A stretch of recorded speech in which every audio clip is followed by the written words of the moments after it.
Thank you very much, Professor John and Dr. Clement Digo, for inviting me to this Zoom meeting this evening. It's an honor to reunite with you people again after so long. Thank you very much. Am I clear enough? Yes, very clear. Okay. All right. So I've been asked to talk on the prostate crisis.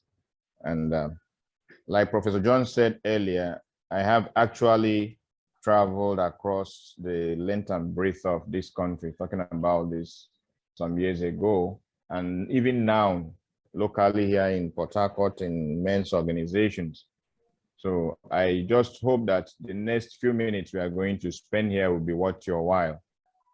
Thank you very much. I will go into the presentation now. Okay, so what is prostate? Prostate is a small gland that forms part of the reproductive system in males. It's a very small gland, and the only way to describe it is, to use walnut. I'm sure we're all familiar with walnut. You see hawkers in traffic selling it. That's just about the size of a prostate. And it's located, if you can see the picture, it's located just below the urinary bladder. Urinary bladder is the organ that holds and releases urine. It's just located below it and in front of the rectum. The rectum is the lowest part of the intestine. That is the location of the prostate. And it almost encircles the tube that takes out urine from the bladder through the penis to the outside. It's called the urethra. It does not encircle it completely, but almost. And the work of the prostate is to manufacture part of what forms the semen that men release. The prostate produces part of what comes out as semen in male. That is what the prostate is. It's quite an important organ, though very small. And it's an organ that gives men concern, that should give men concern as you add 1 year each year to your age. As we age, the prostate begins to be a source of concern to every man. And I've been in places where most men didn't even know the location of the prostate. Okay. In the on the lighter mood, on one occasion, I asked, where is the prostate? And somebody from the audience said, in the brain. That is how ignorant some men are about the prostate, something that each and every man should know about and be concerned about and learn how to take care of it. So that is the prostate. The prostate, as we grow old, the prostate, as we grow old, develops some problems, has the potential to develop some problems. So what are the common prostate problems that are non-cancerous? Because majorly, we have the problems from the prostate that are not cancer, and then of course we have the prostate cancer. So the problems that the prostate can come up with or can affect the prostate as we get older that are not cancerous are enlargement of the prostate. Enlargement of the prostate is called BPH for short, and that stands for benign prostatic hyperplasia. Hyperplasia is the increase in the number of cells of any organ. So simply put, the prostate gland begins to multiply. The cells that make up the prostate begins to multiply, and it gets bigger, and then it leads to what I just said is called BPH, benign. Benign because it's not cancerous, benign prostatic hyperplasia. On my screen, you can see the normal size of the prostate. And then beside it, you can see an enlarged prostate. The bladder is right on top of it. You can see the tube, the urethra. In a normal prostate, you can see the urethra passing through, almost like running on top of the prostate, and it's very patent. You can see the tube is patent. While on the other picture, that the prostate is enlarged, you can see how the urethra is constricted almost through the entire prostate, from the base of the bladder until the urethra enters the penis. You can see the constriction there. You can see the constriction there, the constriction here of the urethra. Now, this constriction usually leads to one of the first things that brings a man to the hospital: urinary retention. When he's unable to pass urine, we'll get to that point. So BPH, and then we have infection of the prostate, acute bacterial prostatitis. Just like any other organ in the human body, we have urinary tract infection, we have infection here, we have infection there. You also get infection of the prostate, which we call prostatitis. It can be acute. Acute usually something that just started. And then it can also be chronic. Being a bacterial infection, once you use the correct antibiotics, you take care of that. Some acute prostatitis will go on to become a chronic problem, recurring from time to time. And that can be quite stubborn, to deal with. And then you have what we call chronic pain syndrome, which also comes from an enlarged prostate. Chronic pelvic pain syndrome, where you have pain in your pelvic area, which you can actually label anything, because your mind may not go to the prostate. These are some of the problems that the prostate has that are not due to prostate cancer. Now, what are the symptoms of prostate problems? When you have any of those conditions I mentioned already, especially BPH, which is of major concern to a lot of us. Once you attain the age of 50 and counting, you should be very concerned about your prostate and the possibility of developing prostate problems, especially BPH. Once that BPH is in the picture, these are some of the things or some of the symptoms that brings the men to the hospital. Frequent urge to urinate. You urinate now, and less than 30 minutes later, you feel like urinating again. Need to get up many times to urinate at night. In the morning, you're so tired, you didn't sleep well, you woke up more than 6-7 times to go and urinate, and still you feel like urinating more. Blood in the urine or semen, pain or burning urination, painful ejaculation, frequent pain or stiffness in the lower back, hips, pelvic area, like I mentioned in the chronic pelvic pain syndrome, rectal area or upper thighs.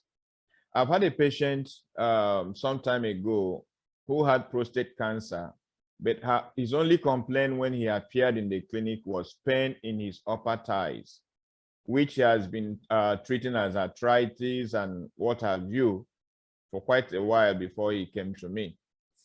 And then, of course, dribbling urine. Dribbling urine can be described as start and stop. You start to urinate, it ceases. Then it starts all over again. That's why the name dribbling. Now, frequent urge to urinate comes from your inability to empty your bladder completely whenever you go to urinate. After urinating, you still have residual urine in the bladder. Hence, there's still the urge to go back and urinate again. And you go back to urinate again, only to go back again after 30 minutes. These are the symptoms that bring men to the clinic. And of course, it can go on to complete obstruction. If you take a look at this picture again, it can go on to complete obstruction and then urinary retention. Most men that have come as emergency to the clinic because of benign prostatic hyperplasia came because of urinary retention. Men do not give birth, so they do not know what labor pain looks like. But a man with urinary retention, the pain he feels is the closest pain to labor pain a man can feel, because it's very, very painful. Because the urine is not flowing out from the bladder anymore, the bladder keeps distending, just like the womb, gets bigger when the child is growing. The bladder starts to distend and get bigger and occupy the entire abdomen if you don't get to the hospital on time, and is terribly painful. Acute urinary retention as a result of complete obstruction of the urethra as it passes on the surface of the prostate gland. These are the things that the man will present. Any of these, any combination here, when he gets to the hospital. And as we go to the next slide to look at prostate cancer, these symptoms are exactly the same a man with prostate cancer will feel. So when these symptoms come, you don't know really. Yes, maybe you go to the hospital, you're told your prostate is enlarged, but you don't know at that point whether it's cancerous or it's just a benign enlargement. Because the same symptoms that somebody with BPH, benign prostatic enlargement, hyperplasia will have is the same thing, the same symptoms that somebody with prostate cancer will have. Prostate cancer is the second most common cancer in men. And it's affected by age. I mentioned at some point that from 50, we should be concerned, very, very concerned about our prostate. From 50 and counting, our age becomes a risk factor to the possibility of developing prostate cancer. Race, somehow, Africans are more prone, even in America, African Americans are more prone to developing prostate cancer than the other people from other parts of the world. And those from Asia have the least incidence of prostate cancer. Family history: if your father had prostate cancer, your uncle, anyone in your bloodline has prostate cancer, then your chances of developing prostate cancer in your lifetime increases. Some of the things we eat also increases our chance of developing prostate cancer. Some kind of fat, some kind of fatty food we eat, some fat increases your risk of developing prostate cancer. Folic acid, which is very common in most multivitamins we take, also increases a man's chance of developing prostate cancer. Same is vitamin E, especially when taken alone as vitamin E. A man that takes vitamin E alone for a prolonged period of time also has an increased risk of developing prostate cancer.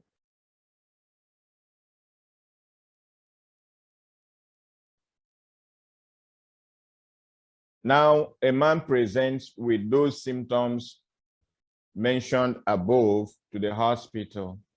How do you be these symptoms here? How do you begin to check what is wrong with this man?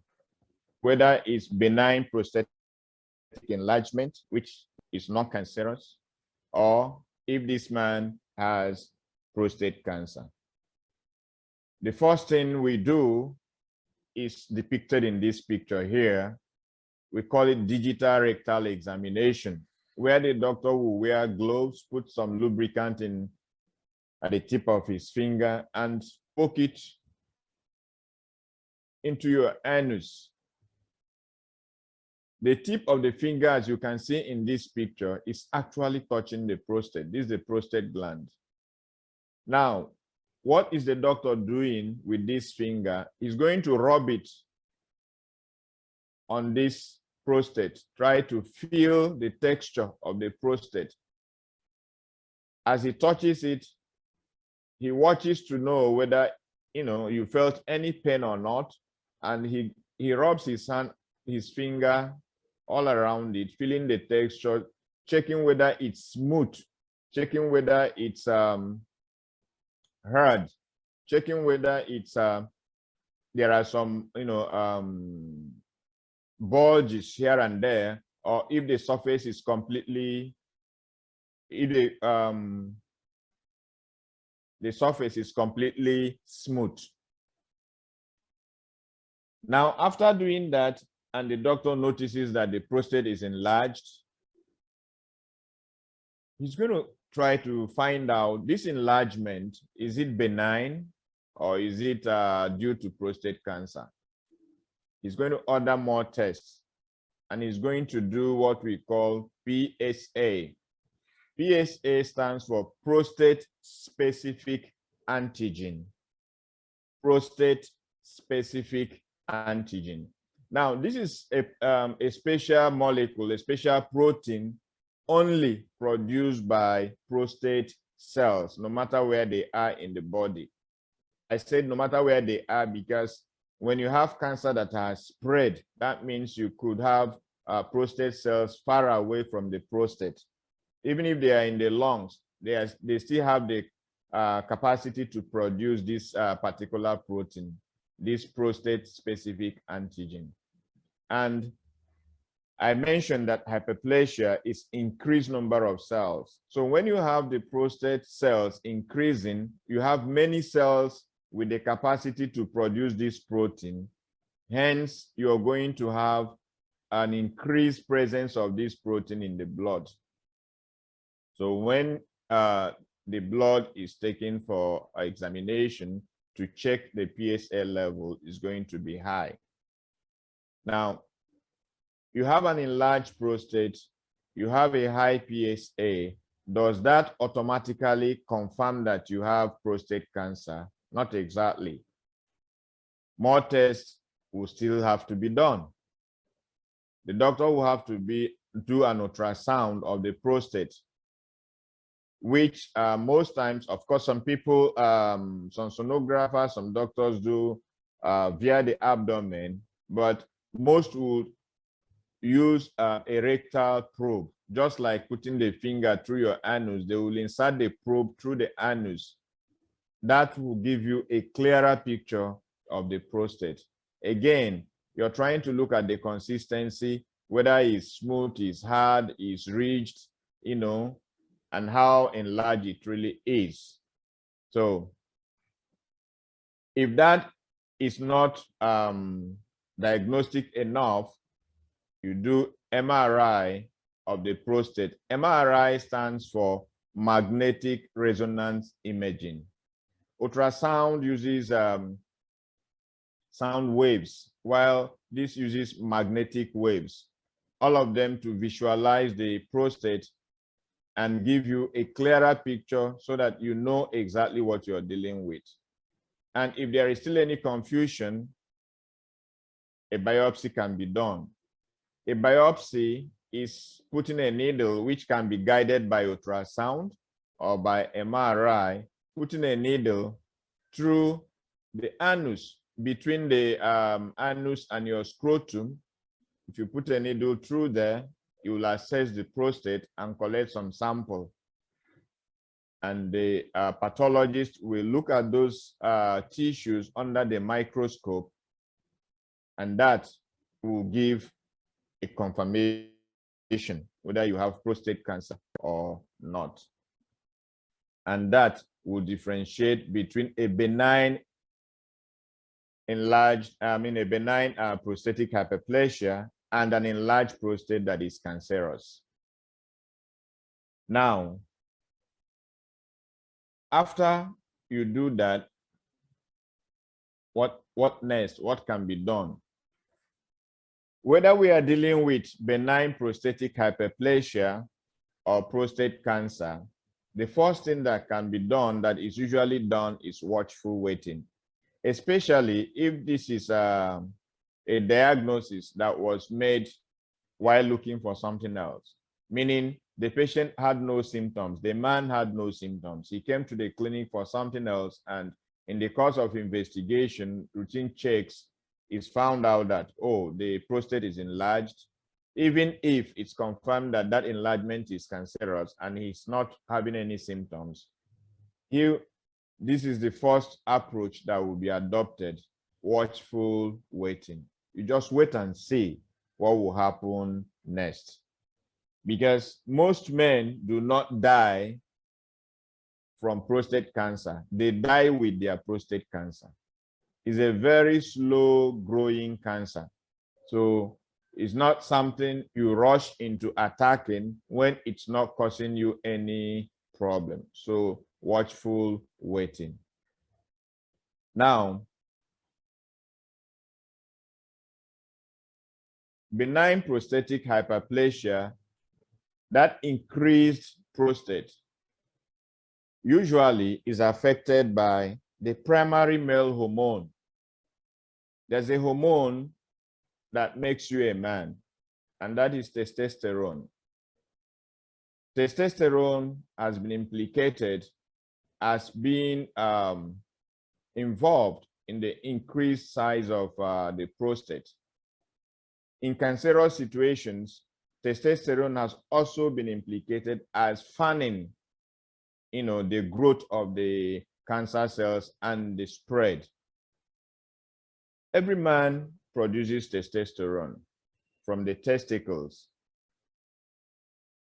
And the irony is, as we get older, the 50 and counting, actually total testosterone begins to drop.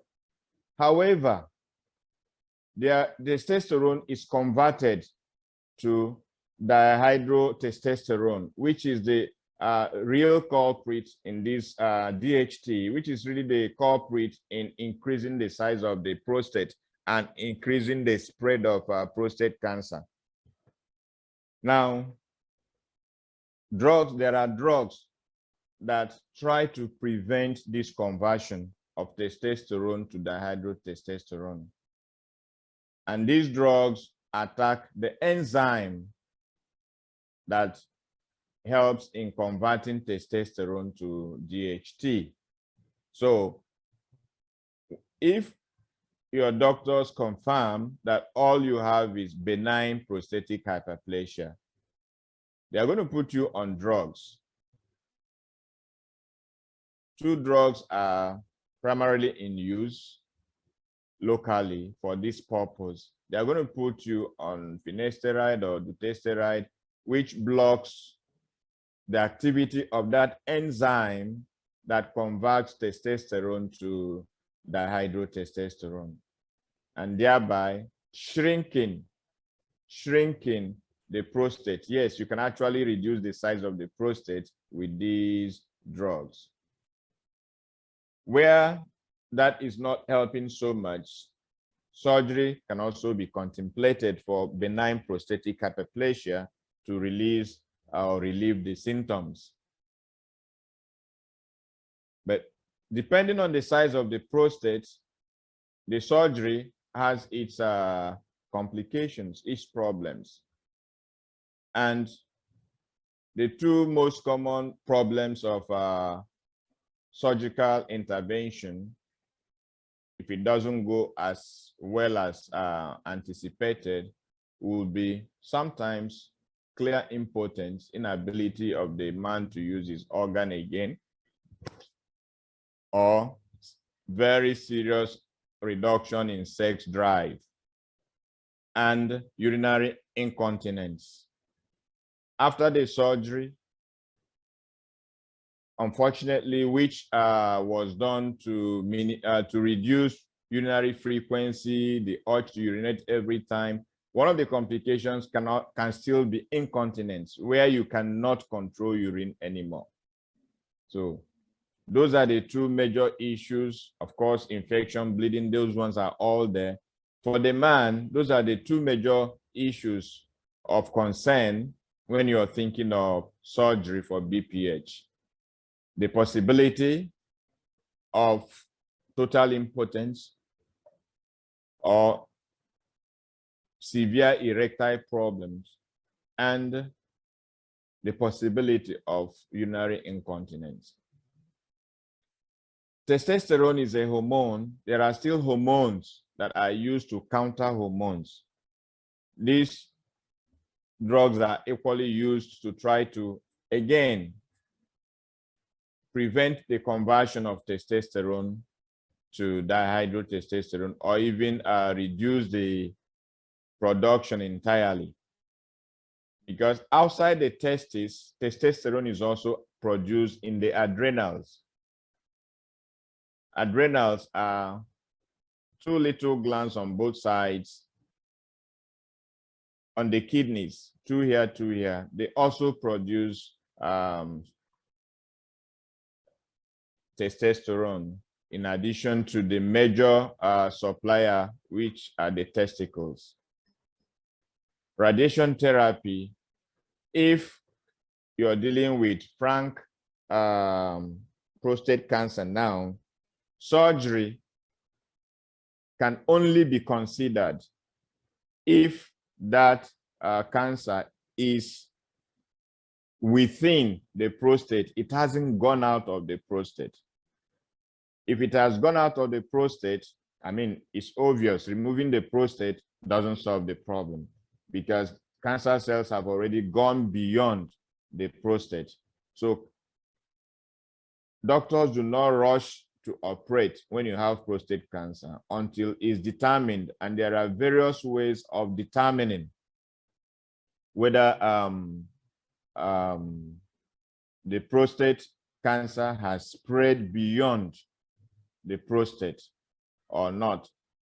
If it has spread beyond the prostate, then you have to look at other options: the hormone therapy, the radiation, the chemotherapy, targeted therapy. Sorry, is not there. Targeted therapy is where you try to deliver whatever it is, most times radiation in tablet forms or sticks, to the cancer itself without involving other tissues. Immunotherapy, where the body's immune system is trying to,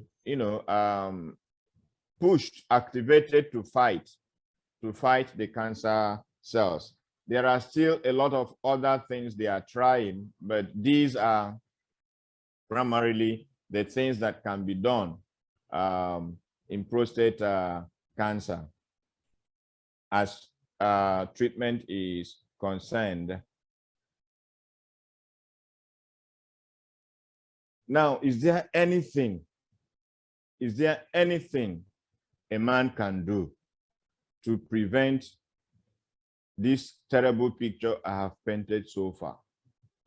Whether it's benign prostatic hyperplasia, whether it's prostate cancer, the picture hasn't looked good so far.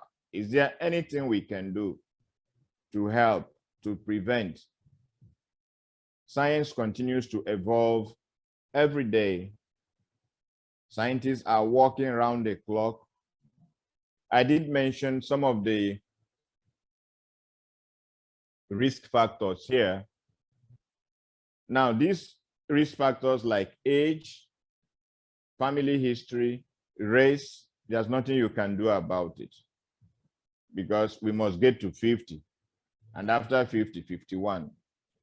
We are Africans, we are Africans. We can't do anything about that. Family history, well, if it's in the family, it's in the family. You can't do anything about it. But these ones, diet, there's something you can do about it. You have to watch what you eat. 50 and counting, you must reduce your fat intake, including dairy products. A lot of people take, they go out of their way to buy calcium, especially the Sandoz calcium, the one that has effervescence. You drop it in a glass, and it bubbles, and a lot of calcium should also be avoided. You only take calcium when absolutely needed and prescribed. Folic acid and folate are the same thing, F-O-L-A-T-E, folate. However, folate is protective.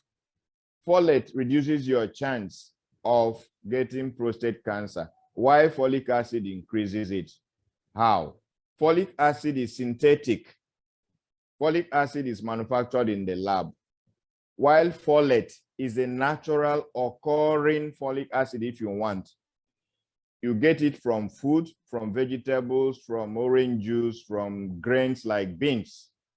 So if you're eating enough of vegetables, you're eating a lot of grains, you're eating a lot of fruits, you're getting natural folate, and that works for you. That works in your favor. That helps you prevent, reduces your risk actually of developing prostate cancer.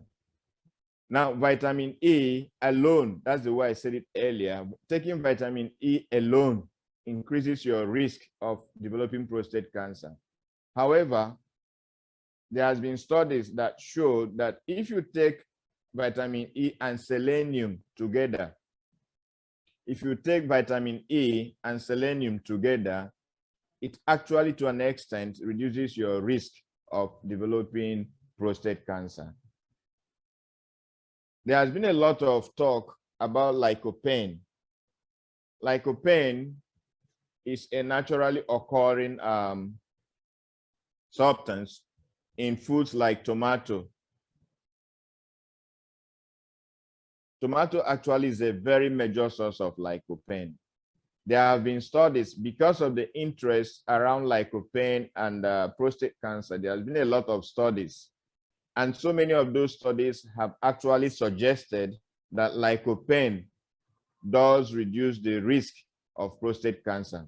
But some studies have not corroborated that.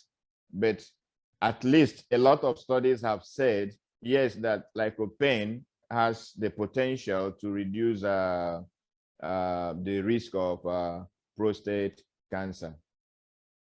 Of course, generally speaking, exercise, not smoking, not taking too much alcohol, these are all the things that helps to prevent some form of cancer.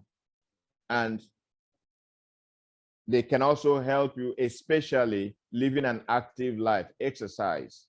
If you live an active life, you eat well, you try to get enough folate, that's still eating well, but eating a lot of vegetables, grains, fruits, especially orange juice, and avoiding taking vitamin E alone as a standalone vitamin when you have reached 50 and counting. Then you are doing fairly well to take care of the prevented, the risk you can manage. Since we can manage our age, our race, our family history, these are the manageable risks which every person should be interested in doing.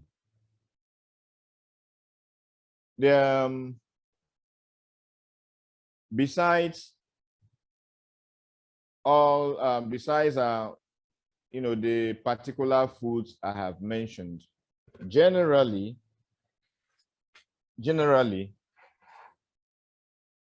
we know that we have had it severally in many fora, eating a balanced diet, eating a lot of fruits, eating a lot of vegetables, eating a lot of grains, avoiding all these fast food kind of life, especially as we are aging. Because if you know the kind of oils they use in deep fries in fast foods, you will actually avoid most of the things in the fast food, from the chicken to the meat pie to the rest of it, because this oil, they do not go for the very expensive oils that do not contain polysaccharides. They buy the ones that are cheap, and those ones are rich in polysaccharides, and these polysaccharides are not your friend. So we can do a lot about what we eat. We can control that. We can control the kind of drugs and vitamins we take. We can control that. We can decide to live an active life, exercise. We can control that. And all these, as you do them, you are trying so hard, even without knowing, to reduce your chances, to reduce your risk of developing prostate problem, be it benign prostatic hyperplasia, be it prostate cancer. So those are the things we can do to prevent the development of these prostate cancer. I offer you our prostate pack that can help any man easily prevent all forms of prostate enlargement and maintain a healthy prostate gland. This pack contains 1. Forever Aloe Vera Gel. This elixir of life replenishes lost vital nutrients like amino acid, vitamins, and minerals. Contains more than 200 nutritional compounds. Increases feelings of vitality and flexibility. Detoxifies the entire body system and prevents infections. Protects the cells, tissues, and organs from free radical damages. Aids rejuvenation and slows down the aging process. Heals the body's digestive, excretory, and fertility systems. Helps maintain natural energy levels.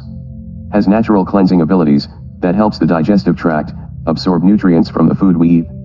2. Forever Vitalize for Men. It supplies a highly effective blend of patented herbs, vitamins, minerals, and antioxidants to help maintain a healthy prostate gland. Contains all the nutrients needed to help prevent all forms of prostate challenges. Ideal for urinary tract infections. It promotes healthy testicular function. It provides antioxidants equivalent to eating an entire pomegranate fruit. Contains soy. Prevents prostate enlargement and cancer. Gives you more energy, youthful power, more health, healthy vitality, and sexual stamina. Help keep normal PSA levels steady, which helps support healthy blood pressure levels, and help maintain healthy cholesterol levels. Helps prevent the unchecked multiplication of prostate cells. Helps prevent premature signs of aging, and keeps the body feeling younger. Helps restore normal levels of hormones, especially testosterone and estrogen, which contribute to acne flare-ups. Supports the manufacture of serotonin, which regulates mood. 3. Forever Arctic Sea Super Omega 3. Helps prevent heart diseases. Ensures blood, oxygen, and nutrients gets to the prostate gland. Melts down all forms of plagues in the arteries, thereby preventing erectile dysfunction. Increases cognitive functions. Provides the brain with the synergetic action of omega-3 and omega-9, which helps ensure optimum brain performance. Helps to reduce blood cholesterol level, thereby promoting healthy circulation. Prevents premature aging of body cells. Powerful anti-inflammatory. 4. Forever Bee Pollen. Bee pollen is nature's most perfect food. It contains no preservatives, artificial flavors or colors.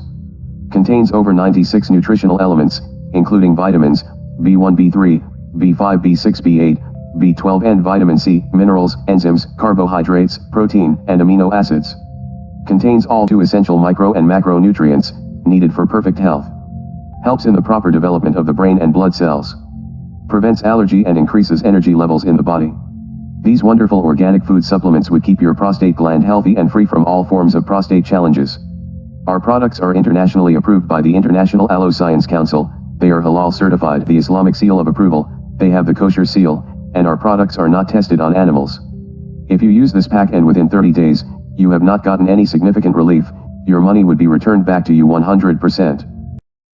Grab your pack now.